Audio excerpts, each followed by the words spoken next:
রাফি ভাই, আমার আজকে একটু ছাড়তে হইব। আমার বড় ভাইয়ের বাচ্চা হইব, ভাবি খুবই অসুস্থ, আমার হসপিটালে যাইতে হইব। এখন আপনি যদি আমার এই মাসে অগ্রিম টাকাটা দিতেন, তাহলে আমি গ্রামে গিয়ে টাকাটা পৌঁছায় দিয়ে দিতাম। আমার কাছে তো ক্যাশ টাকা নেই, তো 16 নম্বর বিকাশ আছে। হ ভাই। আচ্ছা, আমি ওই নম্বরে টাকাটা পাঠিয়ে দিতেছি, তুই বিকাশের দোকান থেকে উঠে আনিস। ঠিক আছে ভাই। এই যে তুই যে ওরা অগ্রিম টাকাটা দিয়ে দিতেছ, তোর কি মনে হয় ওই আবার আইবো তোর হেনে? এই সব পোলাপাইনের কামিটা বুঝছস? একজনের দোকানে যাইবো, কয়েকদিন কাজ করবো, পরে পলাই যাবো গা। এই সব পোলাপাইনের আর খুঁজই পাবি না। না, ওই মানুষটা ভালো, ওরা দেখে আমার মনে হয় না এমন কিছু একটা করব। তোর মতন এমন মহাজন গুলো কেমন করে? ভাই আমি এই যে বাসে উঠছি, ইনশাল্লাহ খুব তাড়াতাড়ি পৌঁছায় যাবো। রাসেল, তোর আর আশা লাগবো না, তোর ভাবি আর তোর ভাইটা সুস্থ আছে, তুই টাকা বিকাশে পাঠাই দে। যাক, শুকুর আলহামদুলিল্লাহ। আচ্ছা, তাহলে আমি টাকাটা বিকাশে পাঠায় দিতেছি। হ্যাঁ হ্যাঁ, তুই এটাই কর। আচ্ছা ঠিক আছে।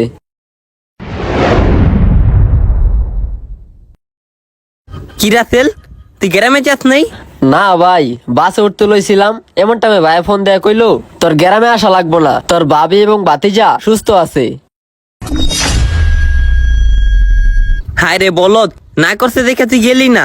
তুই যদি যাইতি, তোর ভাই তোর ভাবি খুশি হইতো তো অনেক। ভাই আমরা গরিব ফ্যামিলির পোলা পাইন, আমগো খুশির থেকে আমগো টাকাটা বেশি প্রয়োজন।